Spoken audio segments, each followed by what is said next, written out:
A beautiful union of form and function. Oh, that's lovely. Hey, welcome back to ScreenCrush. I'm Ryan Arey, and this is all of the Easter eggs, references, and little things you might have missed in episode 5 of the second season of Loki. We have a lot to break down here. There are references to Thor, the Avengers, and some big clues about how the TVA was actually founded to begin with. So we're going to talk about all of that and explain how all of this was the plan of Kang the Conqueror. And we're going to talk about the post-credits Easter egg that I bet a lot of you missed. This episode had so many high points, like finally getting to see Mobius on a jet ski. Kind of. We knew that the show was building up to that moment, but they still found a way to tease us till the finale. But if you do want to relive the majesty of Mobius on a jet ski every day of your life, you can get this Mobius riding a Mobius on a jet ski t-shirt. This is a brand new shirt for sale at our merch store right now at ScreenCrushMerch.com. I want to thank all of you so much for supporting us at this channel, watching us, and shopping at the merch store where we design the shirts ourselves. And we have another new Loki-inspired shirt. We're not on the main timeline, which I can definitely relate to that feeling. We have these and many other Loki parody merch, Miss Minutes pinup, the usual variants, variant hoodie, and many more. Shopping our merch store is the best way to directly support our channel. Thank all of you so much for watching. So now the name of this episode is Science/Fiction, which tells us a lot about the theme of this episode. See, science fiction is speculative fiction. It's an author observing the world around them and then taking a guess at what comes next. So sci-fi is kind of defined by time. It's a person imagining the future and then writing about it. But what separates science fiction from, say, theory research paper is that sci-fi places character first. So in this show, we have all this weird timey-wimey stuff going on, but in a very heartbreaking moment, Loki reveals that for him, it's all about friendship. I want my friends back. So the real TVA was the friends we made along the way. Yeah, actually, you're 100% right about that. And this theme was teased by Victor Timely's presentation when he used the phrase science fiction before it was actually coined in real life. Laugh it off as pure science fiction. And of course, Loki has a deeper motivation that we're going to talk about a little bit later. So the Marvel Studio logo begins with a choir singing underneath. And this is also similar to how the last episode began. And in both episodes, the choir seems eerily reminiscent of the singing that surrounds the obelisk in one of the all-time great works of science fiction, 2001: A Space Odyssey. The obelisk appears at moments of human evolution and discovery, and in the last episode it played as a kind of choir of voices from the timeline, escalating as we approach the palace of He Who Remains. But in this episode, those voices are dying out, as the workers of the TVA are now blipping away. And there are other visual references to 2001 and the works of Stanley Kubrick that Oh no, life is pain! are coming in here all the time complaining what's going on. Right? Like there's always something with him. All right, what's going on, dude? What's happening in your life? Well, you know, I have this holiday party for work. Oh, well, that actually sounds like it would be really nice.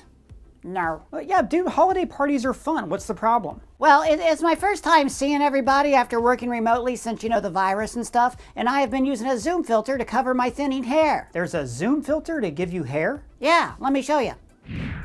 Dude, if your hair is thinning, don't cover it up with Zoom filters. Actually do something about it with Keeps. They're the sponsor of this video. You guys will not believe how many guys start losing their hair, but then they put off doing something about it. Keeps is clinically proven to work. With Keeps, I get a personalized plan from a licensed medical professional without even leaving my home. I can even message this medical provider at any time via their secure messaging portal. Wow, so you really use Keeps. I sure do. You see, guys, there's actually a history of hair loss in my family. So when my hair started to thin, I didn't waste any time. And it really works? Yes, according to clinical studies, treatments offered by Keeps are 90% effective at treating hair loss and can increase hair growth by up to 35%. In fact, most Keeps customers see results within 6 months of starting their treatment. So it is important to act fast, and you have to start early and stick with it. The sooner you start using Keeps, the more hair you're going to save. Keeps stopped my hair loss right in its tracks, and they have helped nearly 1 million men like us keep their hair. That is why Keeps has more than 4,500 5-star reviews. So guys, if you're noticing that you're losing your hair, don't ignore the problem or hope it goes away. Do something about it right now, because hair loss stops with Keeps. To get a special offer, go to keeps.com/ScreenCrush or click the link in the description. That is keeps.com/ScreenCrush. So now back to Loki, where we begin the episode where episode 4 ended, with the white screen that slowly raises the f-stop to reveal Loki. And he's just fine, but everybody else is gone. Now there is a clue to what happened to them in the hallway though, as Loki walks by this poster that warned you that temporal radiation radiation will turn you into spaghetti. That's what happened to Victor, and it's what's happened to everyone else. The entire TVA is now empty. Even the pie room has no pie. Very eerie and kind of reminiscent of the empty hotel in The Shining. So what even happened here? Well, it seems like this is a failsafe designed in case the temporal loom fails and the TVA is about to be destroyed. The message on the intercom says this is TVA code 1229 and thank you for your service. So like in the event that the sacred timeline was overloaded with too many branches, the TVA workers would all return to their newly restored timeline branches. So the promise that they would live in peace at the end of time was really just a promise that they would someday go back to their old lives before those lives were erased forever. What do you mean by that? Well, I mean that when they built the TVA, Kang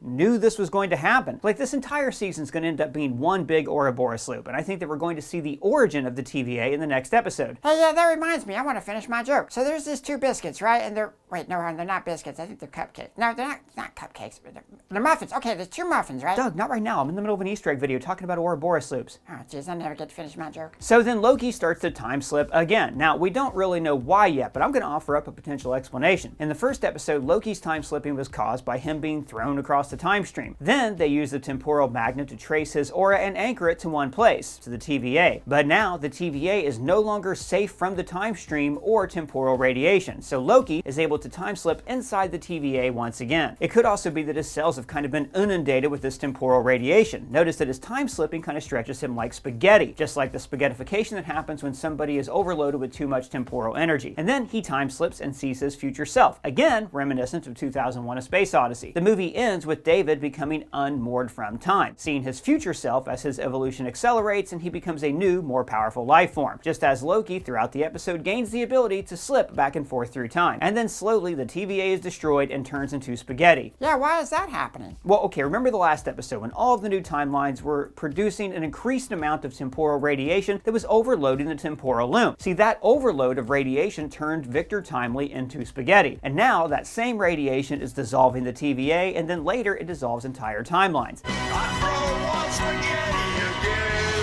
And then we see Casey in jail. Actually, we see a dummy of Casey that he made in jail, which is interesting because this show is obsessed with doubles and duplicates and variants. So it turns out that Casey was an actual real-life bank robber named Frank Morris, and along with John and Clarence Anglin, he was one of only 3 people to ever escape Alcatraz. This is real stuff. In fact, at Filmhouse GVL on Twitter pointed out that Justin Benson and Aaron Moorhead, the directors of this episode, played these escaping brothers. So like I said, this is all like taken from real life, and even details like the papier-mâché head left in the cell are historically accurate. Now, maybe this was actually the event that branched Casey's timeline and made him a Nexus variant. In our world, nobody knows what happened to these escapees, and it's presumed that they drowned. But here, we see that they made it out just fine. Again, that could be a Nexus event. Still, it's a pretty neat detail that Casey was a bank robber who, as a TVA worker, had a drawer filled with the most powerful objects in the universe. Some of the guys use them as paperweights. Now, all of this was dramatized in the Clint Eastwood film The Escape from Alcatraz, and Bradley Austin Davis on Twitter pointed out that Casey says, "They're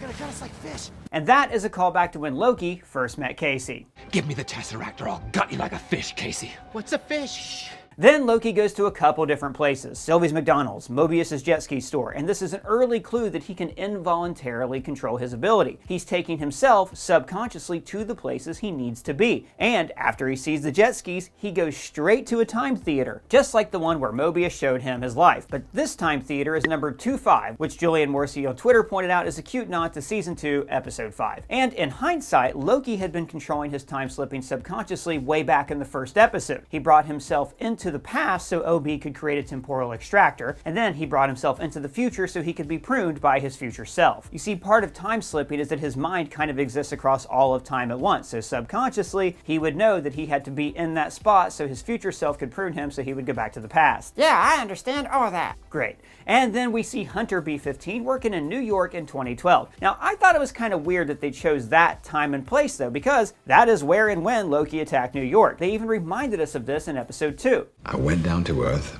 and I held the whole of New York City hostage with an alien army. See, I bet they thought about having Hunter B-15 recognize Loki and then being reluctant to go with him. Maybe it was even a deleted scene. But I'm going to talk about that further on our ScreenCrush Rewind podcast, which you can find on all these platforms. Please subscribe, and we also put it up here on the YouTube channel. Also, I Am She Who Remains on Twitter, great name, she pointed out that B-15's real name is Verity Willis. Now, in the comics, Verity Willis is a superhuman that can see through any lie, and she's also Loki's best friend. And this makes perfect sense because Because Loki's the Prince of Lies, the guy you can never trust, so of course, the one person you can actually have a true friendship with is the one person who can always call him out on his BS. So Hunter B-15's a doctor on the timeline, and we see how caring and empathetic she is. That is a trait she carried over into her life as a TVA agent. Those are people. And we see this here with everybody. Even though their minds are wiped, they still retain their personalities. Mobius is still selling jet skis. There was a beautiful union of form and function, which we call the jet ski.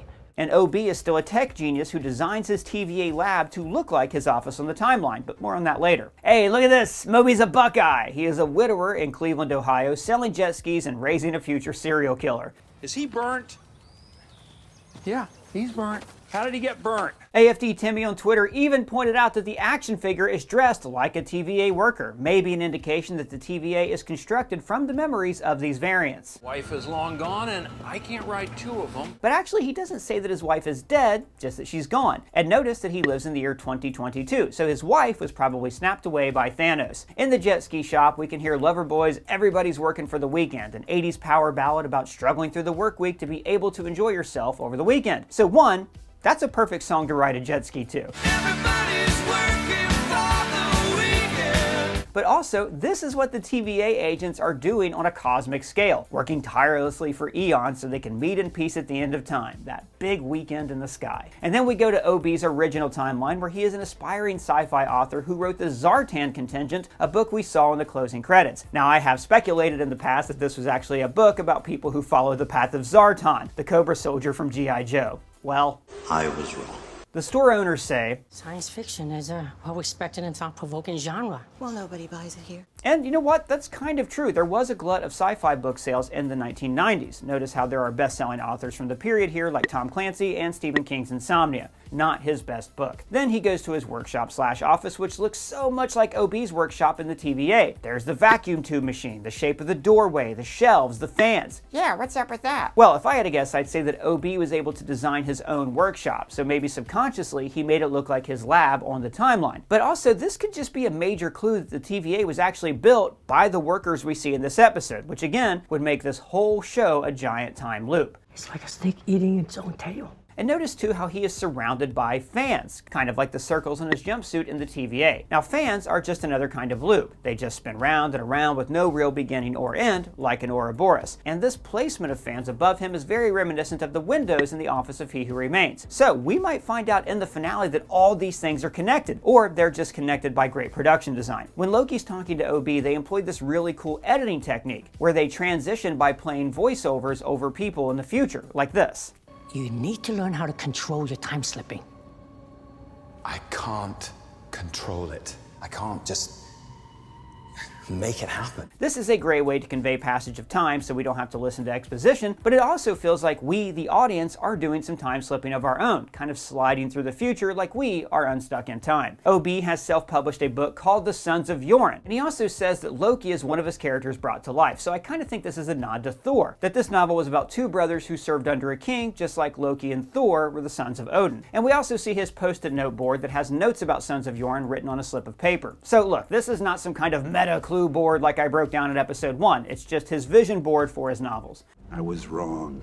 How do you know it's a self-published novel? That's a good question because this box of books reads KQB Self-Publishing. Okay then. He teaches a theoretical physics class at Caltech, which makes him one of the perfect people to rebuild the TVA. Not because he understands machines, but because theoretical physics makes you leap into these strange logic configurations. Like when he heard that Loki did something impossible, time slipping inside the TVA, O.B. understands that this means theoretically anything that was considered impossible is now possible. Wait, what do you mean by that? Okay, so theoretically, if something isn't, but then it is, then theoretically anything that isn't can be. And it takes that kind of like timey-twisty logic to understand the TVA. And look, the TVA, the timelines, it's all built on probability. So once you understand whether something can or can't be, then you can understand like all the probabilities that different universes will exist in the multiverse, which means that you can build a probability drive to navigate the multiverse like the one that Kang has in Quantumania. Yeah, dude, slow down. Basically, the multiverse is composed of probability, whether or not you woke up and were late for work one day. To navigate the multiverse, Kang has a probability drive. drive. That probability drive is like a tiny supercomputer that can navigate whether or not all these different events occur. If you know if somebody's going to be late for work, then you know whether or not that universe would exist. In other words, the probability drive is built on theoretical physics. But the most important thing O.B. says is that science, It's all what and how. but science fiction is about the why. It's about character, the reason people do things, and exploring those reasons. For Loki, it all boils down to not wanting to be alone, because that's how his entire life began. Abandoned, suffering, left to die. Later on, O.B. tries to trigger his time slips with shocks, Proposes that. What are you doing? which seemed like a callback to Tony trying to trigger Bruce's transformation into the Hulk. Surprises. Nothing. And then Loki remembers that he has a TVA manual which was written by O.B. And this is so sweet because like this guy dreams of being a famous writer and does science stuff as a side hustle. But in the TVA, the science is what made him a revered writer. His photo is even inside the dust jacket of the manual, just like it is in the Zartan contingent. But I do wonder how much of this is going to end up being part of another Ouroboros loop. O.B. said he learned everything he knew from Victor Timely, and maybe Timely is actually credited inside this manual. Similarly, later on, Loki tells Mobius the line about jet skis, that form and function that Mobius told to him. A beautiful union of form and function. There was a beautiful union of form and function. And this is similar to how Loki gave O.B. his nickname in the past. May I call you O.B.? O.B.? I like that. Hell, he might have even given Mobius his nickname. It's a pretty cool name. And this would be so appropriate because an Ouroboros and a Mobius strip are both endless loops without a beginning or end, just like our Mobius riding a jet ski t-shirt. And then we see that O.B. has built a rigged temp pad that cost him his job and his marriage, but he still seems happy, kind of like he does in the TVA. So I just keep at it forever. No sleep. And I just love how much these janky time doors are even more like the time doors in Terry Gilliam's Time Bandits. This show really draws from some of the all-time greatest time travel movies and TV shows. Also, the main threat in this episode seems in part inspired by the villain in the never-ending story, the Nothing. In that movie, the fantasy land of Fantasia is slowly being broken apart and turned into nothing until all that remains is a void, very similar to what we see after the timeline branches die in this show. These hands, these look like big, strong hands. Exactly. So, when they get everybody together, Mobius immediately goes for the coffee, just like he does in the TVA when he loves a good snack and a bevy. It's really good. Also notice how in O.B.'s workshop he's created models of these quantum particles, just like the ones we first saw in the quantum realm in Ant-Man and then during the multiversal acid trip in Doctor Strange. And then we shift back to Sylvie in the 1980s, not noticing that her delicious, tasty McDonald's is evaporating. And that's really too bad because McDonald's does make some high quality, tasty food. They sure do, Doug. McDonald's. It's in that show Loki. Loki shows up and now we see that he is starting to be able to fight off his time slipping. But what's more interesting here is why he needs to fight off the time slipping. If he can instinctively control it, why does his subconscious want to take him away from this moment? I think it's because he's in love with Sylvie and he is afraid of her rejecting him once again. Because, as we learn, he's afraid of being alone. Now at the bar there are a few hidden Easter eggs. We begin the scene with the Zaniac arcade game. So you'll remember that Zaniac was the name of the horror film that Brad starred in at the beginning of episode 2. And that happened on the Sacred Timeline. And as we pointed out in episode 2, this was based on a very obscure character from a Thor comic. An actor who played a serial killer called the Zaniac in a movie, but then was possessed by the Zaniac's real spirit. Now we saw Brad playing this part on the Sacred Timeline in the 1970s, meaning that the movie and Brad's career as an actor probably were part of the Sacred Timeline. But the movie was apparently so successful it spawned a video game, and that actually is Raphael Cassell's voice in the machine. Now around the bar there are posters from various bands, like this Blondie poster behind the bar and this poster of a flying saucer abducting somebody. That is actually from a 1980s DC movie, This Is Your Mom. And look, this is supposed to be a bar in Oklahoma in the 1980s, but nobody's smoking. Totally unrealistic, took me out of the moment. So Sylvie refuses to help because she's got what she wants. A life free of the TVA where the variants are also free to live their lives. Now we've talked before, especially during season 1, about how this show has an underlying theme of free will versus determinism. Are we all making our own choices, or are those choices being made for us by a higher power? There's a higher power that will judge you for your indecency. Tom Cruise. Sylvie thinks that they're all free. We're all writing our own stories now. Notice the bartender even says, Excellent choice, Sylvie. highlighting her belief in free will. And by the way, thank you Ramsey Blanche on Twitter for pointing that out. But as I'll talk about in a bit, I don't think they are. I think that everybody is still following the plan of He Who Remains, aka Kang the Conqueror. Now, this theme of free will versus determinism has another parallel theme, anarchy versus fascism. She thinks I'm a fascist? I don't control the railways or the flow of commerce. Loki is supposed to be an agent of chaos, but in reality, he gravitates toward order and fascism. You were made to be ruled. But Sylvie is the opposite of this. She believes in total free will, no system of control whatsoever. TVA is the problem. It's broken.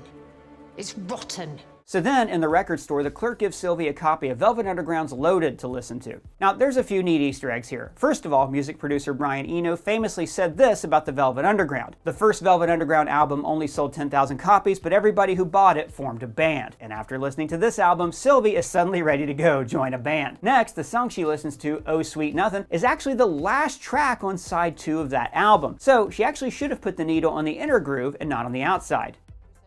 Vinyl records have a groove carved into them that a needle reads and interprets as music. So like a vinyl record is actually a lot like a timeline. It is a path that you travel in a linear line, while beings like the TVA can actually see the timeline happening all at once like we do when we look at a whole record. So records are actually just another type of loop, but records will eventually run out when the needle hits the label. Now some record players automatically restart the needle at the edge, but others just end, like what's happening to the TVA. So the song that Sylvie listens to, Oh Sweet Nothing, should have been like at this part of the record, but she plays it at the beginning groove on the outside. This shows just another variation in her timeline. So the song she listens to goes through a list of people and describes how none of them have anything or anybody.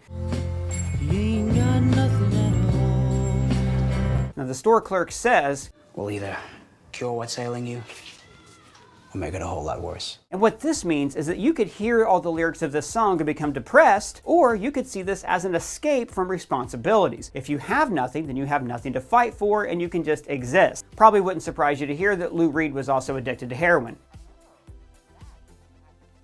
And so this is where Sylvie falls into. She just wants to exist with no attachments or responsibilities. But then she sees what a life without order leads to: complete entropy and destruction. In other words, sweet, sweet nothing. Mike McLarty on Twitter also pointed out that this track starts very simple, but then gets more layered as more layers and people are added until it becomes upbeat and out of control. But then it suddenly loops back around to the original, simpler style. Again, here we have the recurrence of loops in the Ouroboros, hinting that all this stuff is just going to lead us right back to the beginning in the founding of the TVA. And actually, I kind of wonder if this is what the destruction of a timeline looks like from the point of view of somebody who lives on the timeline that Kang destroys. Like the TVA pruning timelines are very neat and clean, like surgery. But when we see Kang pruning timelines in Quantum Mania, it's so violent. I bet it's horrifying for the people on those timelines to see their universes disintegrating. Also, it would make sense if Kang used temporal radiation to destroy timelines. After all, radiation is a type of energy that you could harness and turn into a weapon. And then we get a scene that gives me flashbacks to our collective trauma of Avengers Infinity War. That was my war. I had flashbacks for years. Sylvie returns. The team is united, but it's too late. The tent pad evaporates, and then everybody becomes spaghetti. I was thinking that Sylvie would have been immune to this, since she has He Who Remains tent pad, but no. Loki's worst nightmares come true, and he is alone. And worse than that, this Oh Sweet Nothing can't even affect him. He is immune to its effects. Please kill me. I'm serious. Please kill me. I'm not singing. I'm asking. So he's grabbing at reality, hearing the voices of his friends, like Mobius repeats his line from season 1. You know where I go if I could go anywhere. Wherever it is I'm really from. Remember, this was the moment right before he was pruned, and he said, "I knew how to jet ski."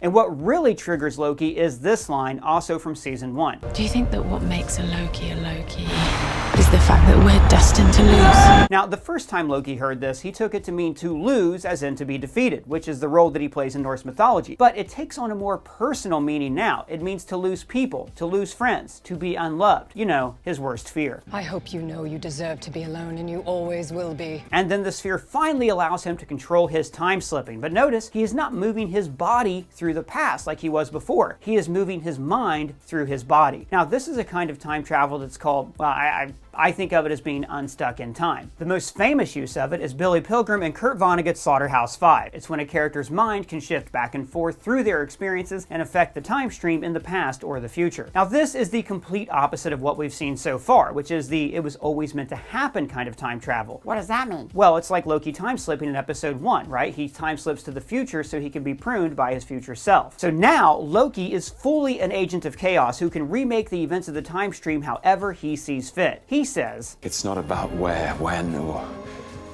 why. It's about who. I can rewrite the story.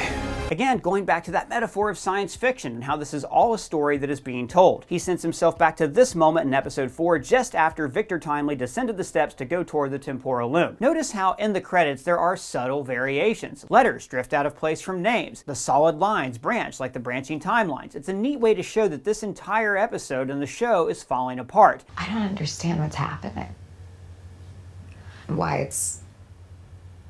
it's all falling apart. This is actually the deepest cut Easter egg in the episode. The Inland Years on Twitter pointed out to me that if you string all of these melting letters together, they spell out, I vow to always remember the days when I uncover a hidden gem in the small bookstore I stumbled upon, which could be a nod to O.B. trying to smuggle his books into small bookstores. And yes, everybody, there is a brief post-credits teaser. Kevin Mazzio on Twitter let me know that there is an audio message from Zaniac at the end. You died! Insert your coin, loser! Because, you know, after you lose in an arcade game, you can insert another coin to play again. And that is exactly what Loki is doing here. He lost, but he's got more coins. He's got extra lives, and now he can change the story however he likes. So as for what the hell is actually going on here, we do have like theory videos and our review video where we're going to dive deep into the many possibilities. But I think what's happening here is all still part of the plan of He Who Remains. We even see at the start of this episode, there was a contingency plan in place in case the loom overloaded. I think He Who Remains did the math and figured out that somehow the TVA would always fail. There would always be a Loki, some kind of chaos agent who would show up and mess up his plans. So He Who Remains / Kang decided to harness this chaos agent. He placed Loki in a time and place that would actually make him learn to care about the TVA, and he gave him the power to fix the TVA by unsticking him in time. This way, he could turn an agent of chaos into an agent of order. You work for me now. Oh, like Neo in the Matrix. Exactly. Neo in the Matrix represents a mathematical remainder that the machines cannot account for. So instead of trying to fight that remainder, they harnessed it and they gave Neo a choice, which would ultimately lead to them still ruling over the humans. And I think that in the finale of this show, we're going to see this all loop back around, and that somehow we will see this core group in this episode form the TVA. And I think Loki's going to realize that in a way, he ends up imprisoning himself, but he still goes through with it because he wants to be his friends. It turns out that Loki's fatal flaw isn't that he wants to rule, it's that he never wants to be alone. Hey man, I just want to say thanks for the keeps. The holiday party went great. And I'm glad to hear it. And just a reminder, everybody, to stop your hair loss today, click our link in the description for a special offer from Keeps. But I want to know what you guys thought of this episode. Tell me your thoughts down in the comments below or at me on Twitter. And if it's your first time here, welcome to the channel. Please subscribe,